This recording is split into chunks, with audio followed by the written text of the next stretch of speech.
Hello, everyone. My name is Alan Kraut, and it is my great pleasure today, really an honor, to be introducing the fabulous Roberta Klatzky of Carnegie Mellon University. Bobby is this year's James McKeen Cattell Fellow Award winner for, now get this, a lifetime of significant intellectual achievements in applied psychological research and their impact on a critical problem in society.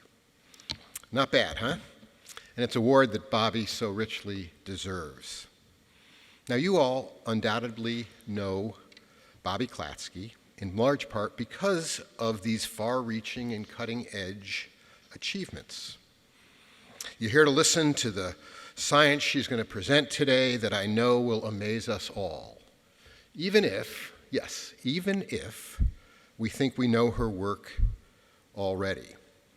I know Roddy Rodiger is not in the audience today, but he was among her many nominators for this award. And in his nomination letter, he wrote that about attending another award address that Bobby gave at Psychonomics Society. Hey, Bobby, how about leaving some awards for somebody else? Anyway, Roddy went to that award address thinking he knew Bobby's work pretty well. But he wrote in his nomination letter how wrong I was. By the time I walked out, my head was reeling because she had whole bodies of research about which I had been completely unaware.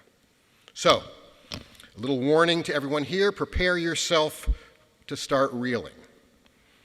Now, I would say Bobby could make us reel with the best of them. But I'm not going to tell you all about her science in this intro.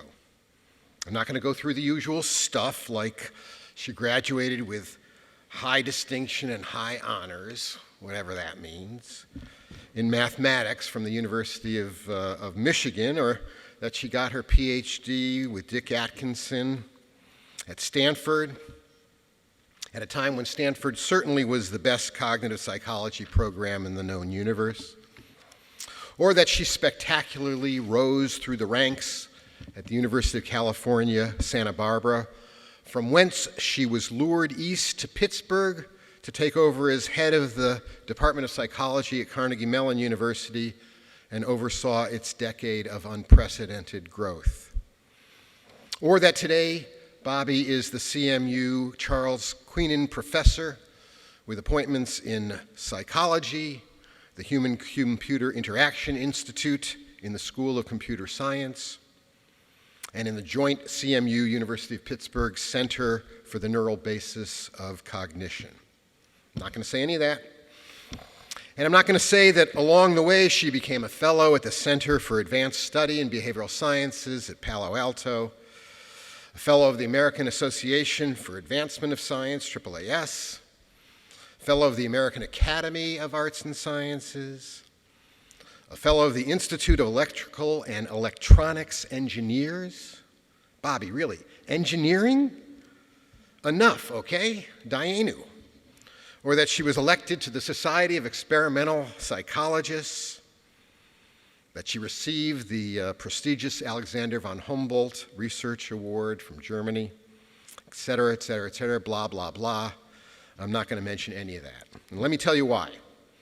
Recall I said my name earlier, Alan Kraut. Well, maybe you also know that I was executive director for many years of the Association for Psychological Science. And for most of that time, Bobby was APS treasurer. So what I want to concentrate in the rest of my very brief time up here is what a royal pain in the ass Bobby Klatzky was as APS treasurer. I mean, she was always saying things like, Alan, what do you mean you want to spend $25,000 on miscellaneous? No, you're not going to do that. Or it was Alan. The auditor said, what? Well, fix it. Or it was, I don't care if we do have to do 15 drafts of the budget, Alan. We're not going to present it to the board until I am satisfied. I mean, you see what I mean? What kind of a person takes the job of treasurer so seriously? Jeez. Oh, sure, you might say it's that kind of a person whose fingerprints are on every successful APS initiative, financial or otherwise, that occurred during her time on the board. Or the kind of person who built the financial underpinnings for both this convention and the outrageously successful International Convention of Psychological Science.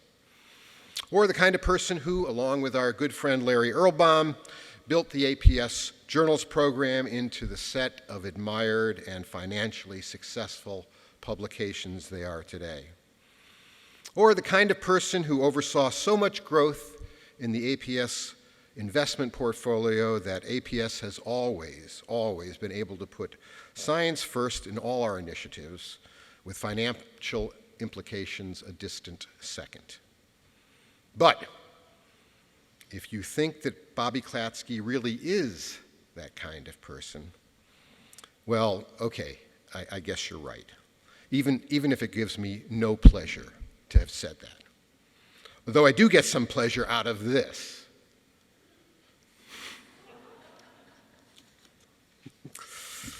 All right, let me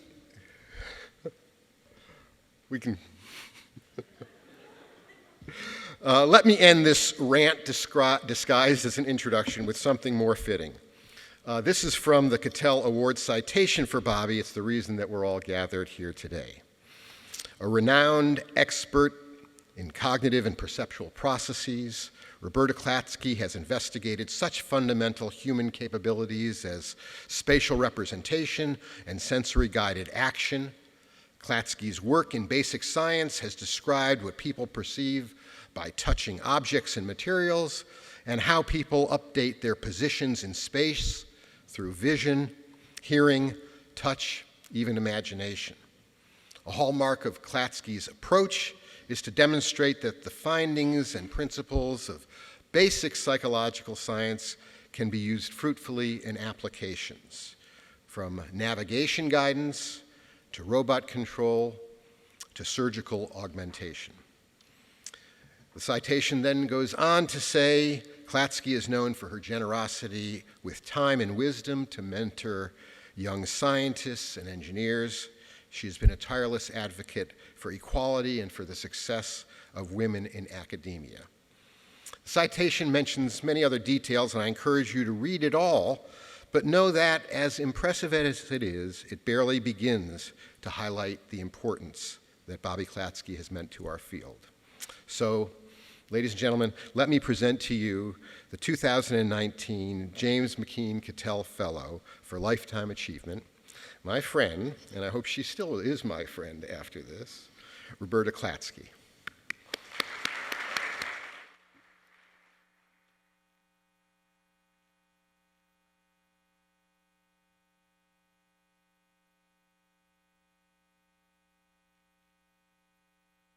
Thank you, Alan. Thank you for that fabulous introduction, although I must say, Alan, I tell my students not to use hyperbole in any of their presentations, and that was hyperbolic.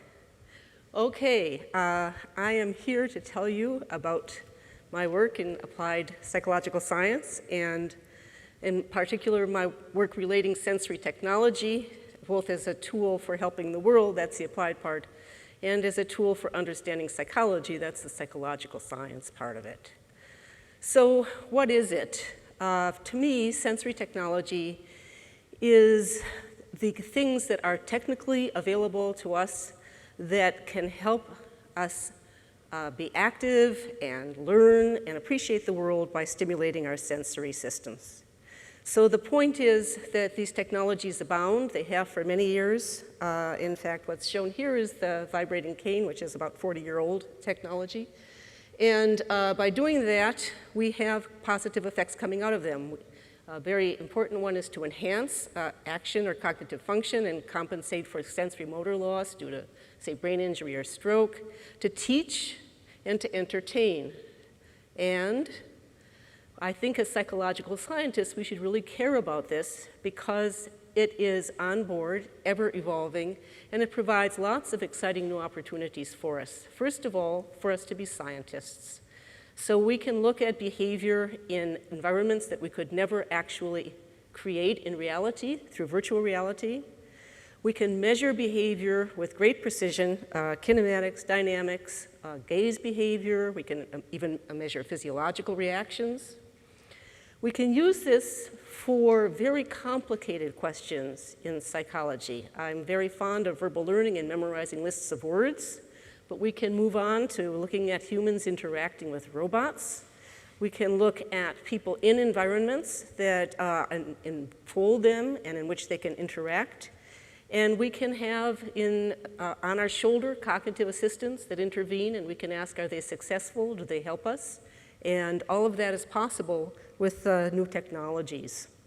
The other thing, yes, I am a member of, in fact, a fellow of the IEEE, and it's because my work has led me to great involvement with engineering. And I love this kind of collaboration. I do collaboration with physicians, with biomedical engineers, and other kinds of engineers. And to me, that's another great joy of doing this kind of applied work.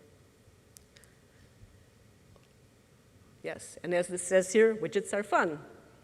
So I think they are fun. I have great fun with the kinds of applications and devices that I interact with. These are just some of them, including the people. And I think they're fun for students too. I'm very proud of my students here, our wonderful Carnegie Mellon undergraduates who have just completed building their own soft robot that's going to do robot hugs. And in the fall, we're going to start collecting some data to see whether robot hugs are anything like real-world hugs. And this is us at the Carnegie Mellon Meeting of the Minds, which is our annual symposium, which is a day-long affair with all of the students all over the campus coming together with their faculty advisors and just truly having fun. So my work has led me into many strange avenues, and here are some of them in sort of just depicted form. I've looked at graphical aids for the blind that can be accessed by touch.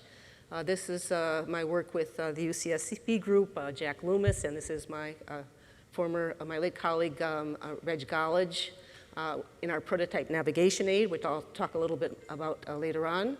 I've looked at people receiving force feedback as they try to control, this is in fact landmine detection, using a force feedback device built by my friend Ralph Hollis. I've helped to render materials by the sounds of interactions and by touching them using haptic devices and acoustic rendering. I'll talk a little bit about stroke rehabilitation with feedback distortion. This is actually using robots to fool people into working harder at rehab than they might. Below that is reality for vision-guided surgery. These are images projected into the place that the surgeon is actually going to be doing surgery, and that make it possible for you to aim directly at your targets rather than looking up at the wall and trying to guide from numbers. Touch aesthetics and semantics, I'll talk a little bit about that. And current work I'm doing is on using friction to render surface textures and buttons on your own smartphone or tablet computer, changing the friction on the glass on the fly, depending on where you are, to make it simulate buttons. And virtual acoustic space, where we can create environments that reverberate, like this one, and make things seem larger or make you feel your own position in the space more realistically. So these kinds of projects really often start for me with engineering, because I'm not a widget builder, I'm a widget lover. And so I talk a lot to engineers in doing this kind of work. And the talks take various forms. Here's one of them. You may know the phrase that if your only tool is a hammer, everything looks like a nail. Well, engineers are very fond of having hammers, and so they come to me and they say, I've built X, what is it possibly good for in terms of a human user? The does it work problem. I've built a new device to do something that we know is problematic. Can you help me quantify its effectiveness or show that it's effective? The iteration problem. Well, I built something and it's kind of working, but can I make it work any better? I have a wonderful new project on pain reduction by skin stimulation that actually falls in this category. And the dating game, one of my favorites. I do X, you do Y. They seem to fit. Can we do something together? In fact, one of my current projects, funded by NSF, began in a snowstorm when I ran into a colleague in the faculty dining room, and we were the only two people in the faculty dining room, and we sat around and had exactly this conversation. And about a decade later, we had an NSF grant to look at cognitive assistance. So I've learned some lessons along the way, and I'd like to walk you through some of them with examples, because I think this is perhaps an applied domain that not too many people venture into. And so here are some of the things that I've learned. One of the first one is my domain is in perception, action, and cognition. So one of the things that is an important lesson is that none of these things work as systems the way you might want them to work from an applied perspective. But when our brain does something a little bit odd or unexpected, it can also be useful and exploited. So here is a kind of classic diagram you would find in a sensation perception book. And it shows this model in which the eyes take in lights, the retina converts them into somewhat smart pixels, and from there they're sent forward through a couple of synapses to become edges, and then project in the famous dual stream model into one avenue for location and location-directed action, and another one for objects in the world and what they look like. That's a beautiful model. We're all very proud of it. It's a rendering of neurophysiology, algorithm, and function all together. If you don't see beauty in that, well, I'm surprised, but I think you all do. So what's wrong with it? Well, it's wrong. The first thing is that the physics of the world is underspecified by our sensory systems. And so when I see a point of light in a dark room, all I know is that it's coming from a line of sight, but I don't know how far away it is. Sensory systems are noisy. They're stochastic. Even neurons fluctuate. A neuron that is tuned to detect straight up as an edge will sometimes detect a little bit of an oblique. And so these are noisy systems. Another one is that our perception is enormously penetrated by what we already know, and that's to the good, or else we'd never recognize speech or be able to read. We rely on prior knowledge, but it can also be misleading. And perception is modular, by which I mean that you can have isolated processes that other processes don't have access to. They just don't talk to one another. And all of these have come to bear to me when I try to do applications. I'm continually reminded that it's not just a seamless process from sensory transduction to representation of the world and acting on the world. So that's a lesson. The special sauce that psychologists bring in these kinds of applications are that we actually understand the human user and that we know about these kinds of constraints. We do functional analyses, including the constraints and limitations. We look at the algorithms in detail, and we look at the neural processes. So I think my previous slides all got out of order, but that's okay. The experience from lessons learned is what I'm going to talk about. So perception doesn't always work as it should. Perceptual errors can be useful. Be prepared to try again. Cognition is demanding.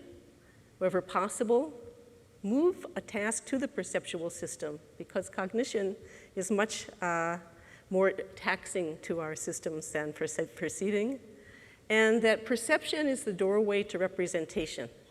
What we get from perception is the distal world. We direct actions at representations, not at physics. And when we represent the world, it leads us further to applications in aesthetics and enjoyment. So let me explain. Perception doesn't always work as it should. Here's an example from my work on graphical aids for the blind. So when I first entered this with my colleagues Susan Lederman and Jack Loomis, we created raised line graphics. These are taking black and white drawings and taking the black and making it into raised edges. You can do this with various techniques. There's now a thermal fax kind of like a Xerox for the blind. And we thought people would touch these and be able to know what they were. So people touched them, including me, including Jack, including Lederman, including thousands of people I've done demos for. We spend a lot of time on these, and we can't identify them. This was really what brought me into the domain of touch, this very odd phenomenon that people don't, in fact, recognize objects by touch. So what's the problem here? Where has perception led us astray? My friend Astrid Capers did a beautiful study, very informative. She had people feel these kinds of pictures and then draw them. people would feel them and they wouldn't know what they were. Then they would look at their drawing and they'll say, I'll be darned, it's a hammer, or in this case, it's a key.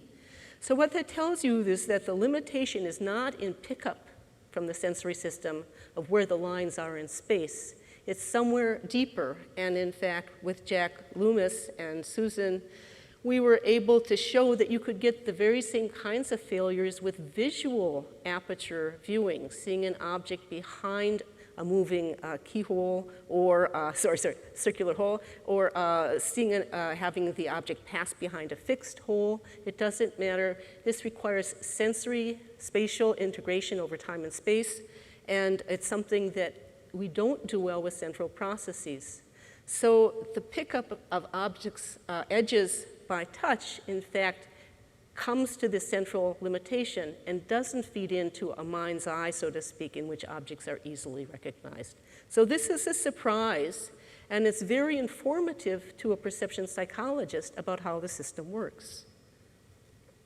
Sometimes these errors can be useful, and in fact, I've put them to use in rehabilitation for stroke and traumatic brain injured people.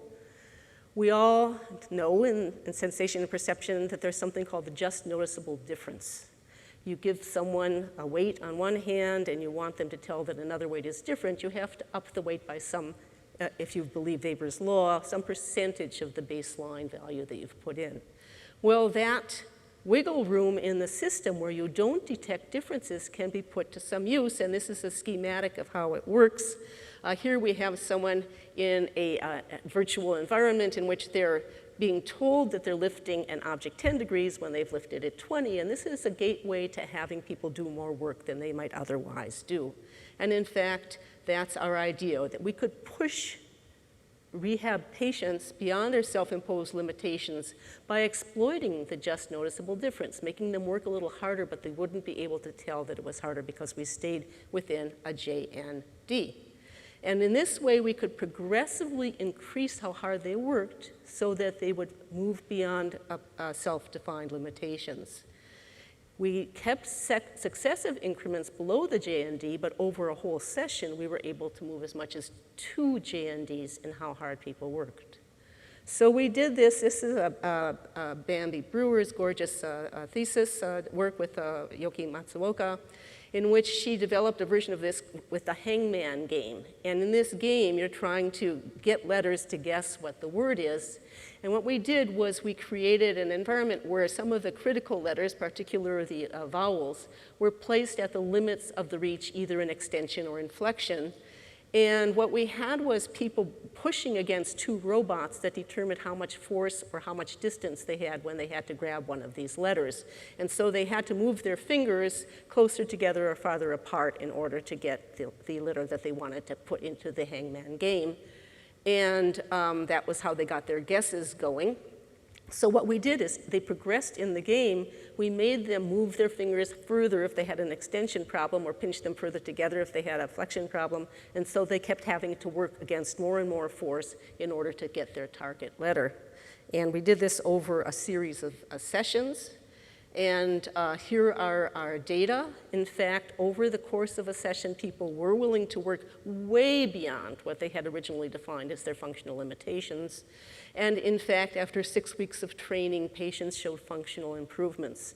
These patients usually come into rehab, by the way, after some period of quiescence after stroke or TBI. In one case, we had a patient who came in after 7 years and was able to increase her range of motion so that she could operate her wheelchair better. She had a little bit of finger motion, and we were able to get her to have a little bit more motion and improve her wheelchair operation.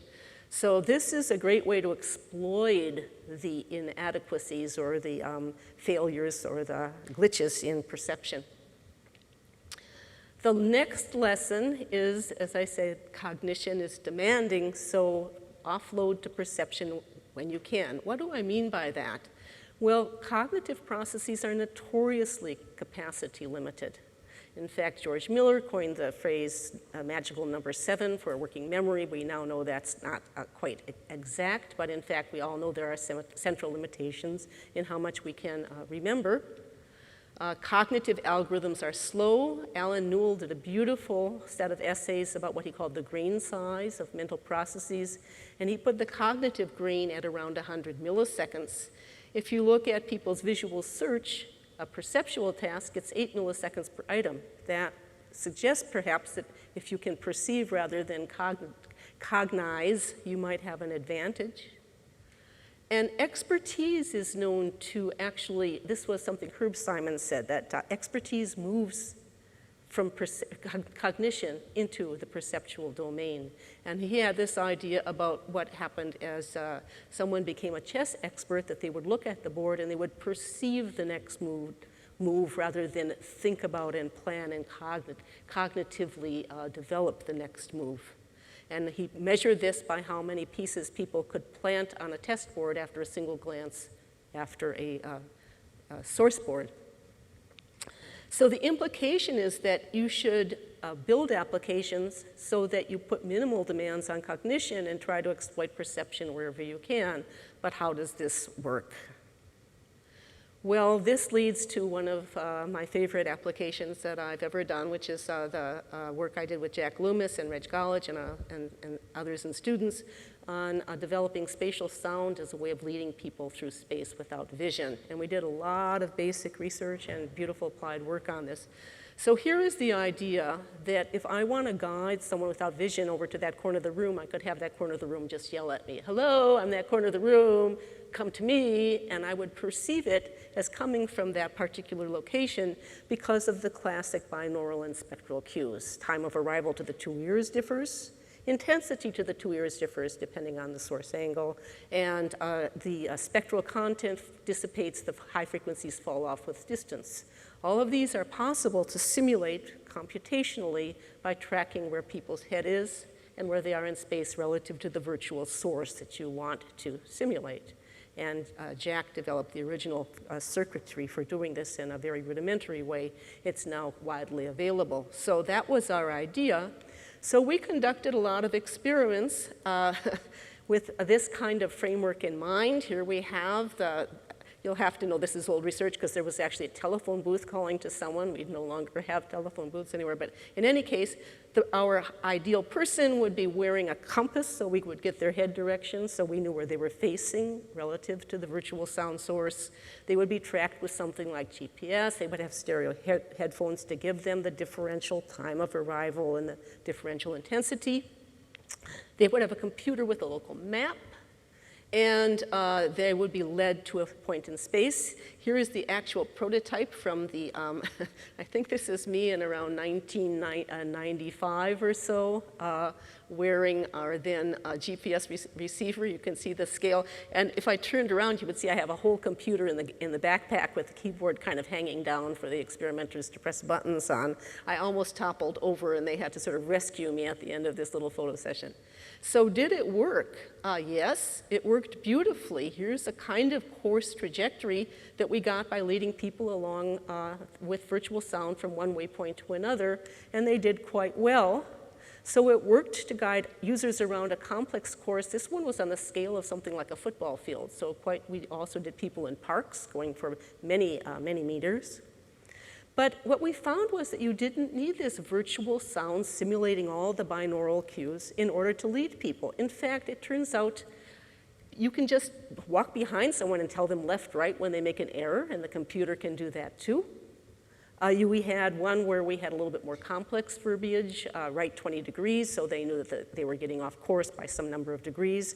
We had one where people wore a cap with a bill. We had nothing written on our cap with the bill, I want you to know, but in any case, it had little tappers on the right or left side, so people would be directed right or left according to the cap. And all of these worked quite well to lead people along a course. So that made us pause and say, well, gee, what is the point of offloading to perception if you can use symbolic systems just as well? And on the other hand, our users kept telling us, but I like that spatialized sound version. I feel more comfortable doing it. So we began to think really hard about whether cognitive load was in fact a factor here, but we just weren't measuring it by just tracking people on the course trajectory. So we conducted an experiment to assess cognitive load. This took a long time to develop, but here is our subject, and let me explain what is going on in this.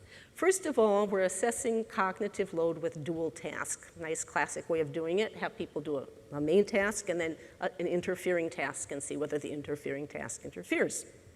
So our main task was to walk a path without vision, guided by either just verbal correction or spatial sound, but our competing task was I'm going to describe in a second, something they had to do at the same time. We wanted to know whether they would have more competition from the competing task when they were doing a verbal symbolic representation of the course versus this spatial sound.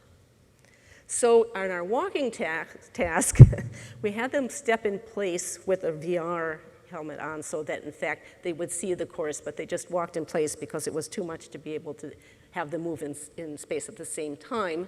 And they were guided either by virtual spatialized sound that came from waypoints, oh, I get it, it's over there, or by corrective language, straight, left, right. Our competing task was a version of the N-back task that is well revered by neurological scientists and neuropsychologists. And what you have is you have to have a running stream of events, and you have to say whether you've matched to a certain number back. So in our case, our stream of events was taps on the finger with little vibrators, and people had to say whether the same finger had been stimulated twice in succession. So we did these 3 fingers, and they had a little button in their other hand that they pressed whenever they detected a repeat on the same finger. So this is our loaded up subject. He's got his virtual environment, he's got his compass to get his head direction for the spatialized sound. He's got stereo earphones. He's got a little step counter on his foot so we know where he is in the virtual space. And he's got one hand with the push button and the other hand with the vibrators. And it was quite an experiment. And it worked. Here's our data, basically in simplified form. Here are sample trajectories of someone doing spatialized sound and walking seamlessly while doing all this competing task at the same time. And on the right side, we see what happens to the person with verbal correction, where we see both deviations from the path and loss of the N-back matching task. And so it was quite clear that we had documented spatial sound does have reduced load, and perception is, in that sense, better than verbal symbolic guidance. Lesson 3, perception is the portal to mental representation. This is important. Perception is just the doorway. But if you control the doorway, you control what gets through it. Representation is the doorway to everything else. And that means action and further upstream, aesthetic appreciation, higher meaning, inference, and extrapolation, as it says here. So let me explain. We shouldn't assume that when we're doing an application, we stop by just simulating sensory cues. We have to ask, what is the representation that we're achieving, and does it facilitate the task that we have at hand? So with a very close colleague of mine in Pittsburgh, George Stetton, who is a wonderful widget developer, I've looked at devices like the 2 shown here. On the left, you see a way of projecting ultrasound into the surgeon's field of view, just using the simple trick of a half-silvered mirror. The ultrasound image is sent to the handle of a device, a little device, that projects through a half-silvered mirror into the patient's body. You see the image in the body, but also reflects back to the surgeon's eyes. So with the result being that the surgeon is looking at a floating image in the body of the ultrasound itself, and it is completely registered with the slice of the body that is being imaged.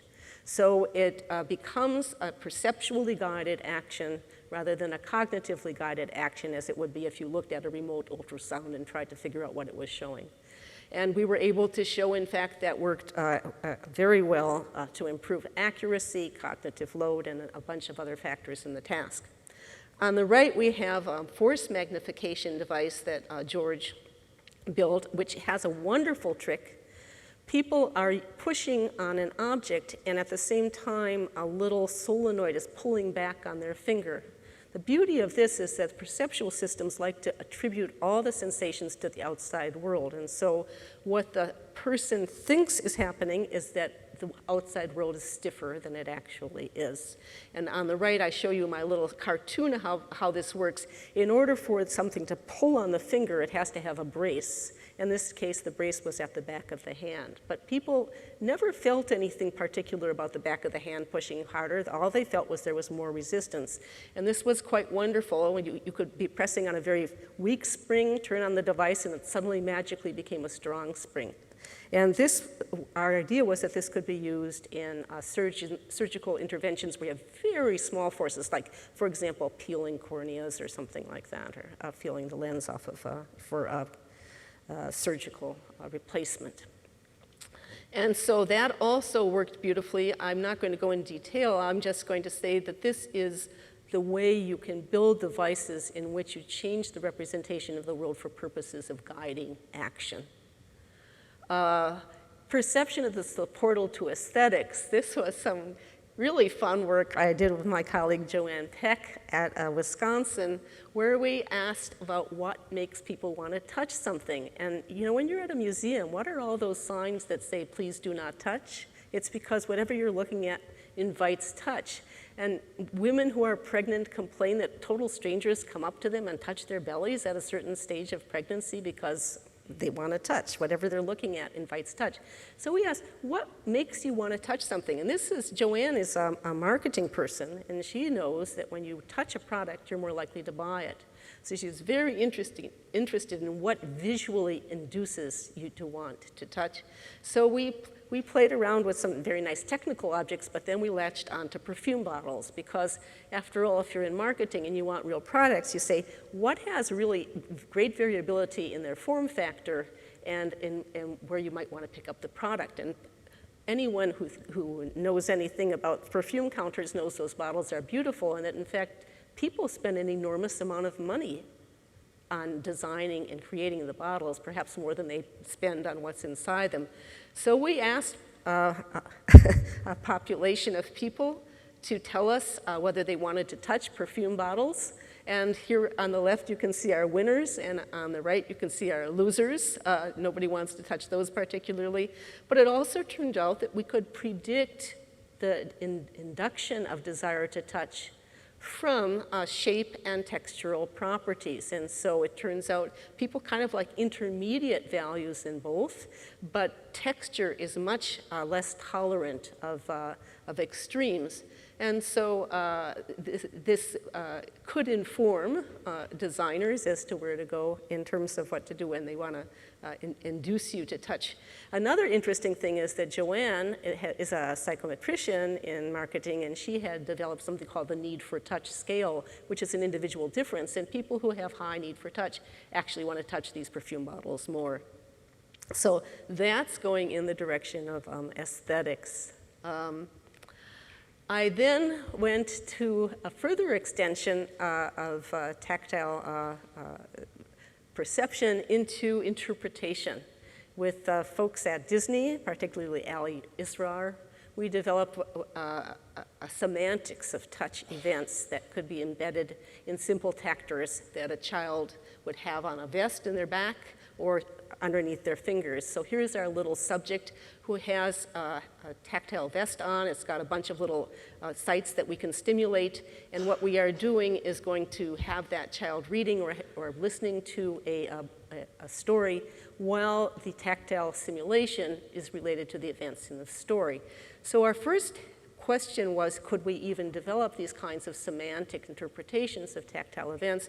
So we had adults just use a slider interface to tell us what would be good renderings of a whole bunch of different tactile events. So here's one for I feel heavy rain on me, and they had a slider called number of drops per second, which is actually the asynchrony between successive taps. Size of the drops, which is the duration of a tap, of a vibration, and the force of contact, which is the intensity of the tactor on the device. And they would put together a combination, try it, and see whether they liked it or not. And at the end of all of this, This looks kind of complicated, and it is. But here you see on the left a whole list of all the different kinds of events that we were able to create. Lots of rain events, things crawling on me, people hugging, and so on. And what you see is the distribution of our 3 different parameters that people were setting.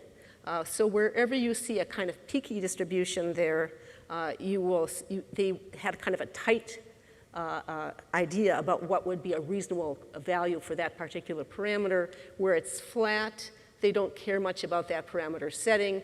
And then if it pushes toward the edge, that says we're right at the limits of what we can render with our particular tactors. And this is a super nice data representation, I think, because any designer could just pick it up and decide that this is what they wanted to follow in terms of creating an event.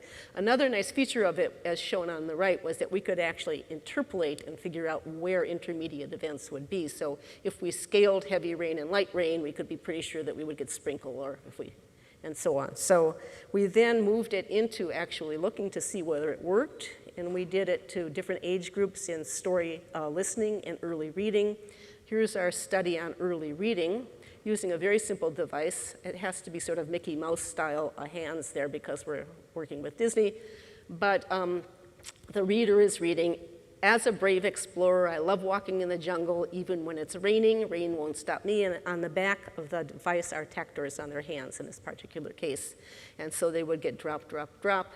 And on the right, you see that, in fact, we were able to show that comprehension scores did increase, and so did memory, by the way, when our young readers had the simultaneous activity on their hands simulating this event relative to when they did not. And this was really nice. As I said, we did it with story listening and story reading. And our stories always had a lot of rain. In fact, one of our stories was about a little delivery person that went up to Venus and got to Venus and held out his hand, and lo and behold, it was light rain at that particular time in Venus, but perhaps not scientifically plausible, but fun. So we extended this to even bigger field effects, so building something called the force jacket.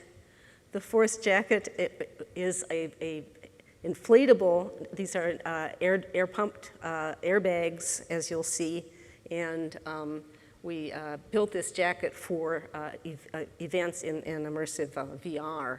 So I hope. Virtual reality can create compelling, visually immersive experiences, but physical contact is currently limited to handheld tactile sensations or simple vibration-based designs. The Force Jacket is a novel haptic wearable system that provides precisely directed force and high-frequency vibrations against the upper body in correspondence with visual media. Air compartments within the jacket inflate to exert a force on the body relative to force-sensitive resistors. Compartments can be actuated for pressure or for vibrotactile feedback, or both. The Force Jacket contains 26 inflatable compartments, each actuated using teensy microcontrollers.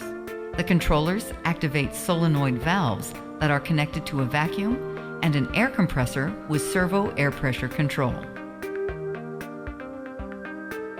Jacket inflation parameters, such as inflation speed, force, and duration, are specified using the Haptic Effects Editor. The motion interface is used to sequentially inflate compartments to simulate motion across the body. In a study, users optimized 14 different feel effects by adjusting inflation parameters to match a language description. Presented with the phrase, "I feel the muscles growing in my body," for example, a user adjusted the sliders for muscle size and growth rate to produce the associated feeling. Parameters for selected effects have been used in prototype virtual reality applications. Using the Force Jacket, people can now feel the impact of a snowball in a snowball fight, experience a friendly snake crawl around their bodies,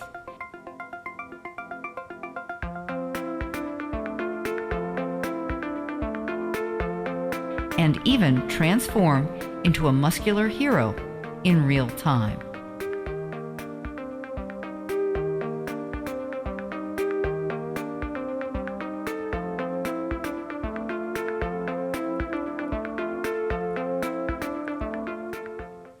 So that was our Chi paper.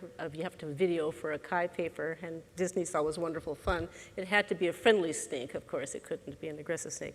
So what to take away from this talk? First of all, I'd like to say, because I'm a perception and action person, I work in sensory technology, but I think it's just an example of how we can interact with other fields and have applications that are meaningful and that reveal something also about the human mind. And I think that lots of people benefit from this. Certainly basic science does, the application developers, but there are end users out there who are ultimately also the recipients, and I think that's why I love applied work, is because those people are in my mind, whether they're having fun or they're facing the difficult task of rehabilitation after stroke. And yes, I'm still singing and dancing in the reign of widgets. I hope to do this for some time longer, and I hope that more widgets come my way, because it's endlessly fascinating to do this. And I also want to say that over my 40 or so years of work, I've collaborated with just fabulous people in engineering and in neuroscience and in cognitive science and medicine. And I've had great students, many of them in engineering. I work a lot with engineering students. And I've had grant support from these agencies, which I am endlessly very grateful for. So thank you very much.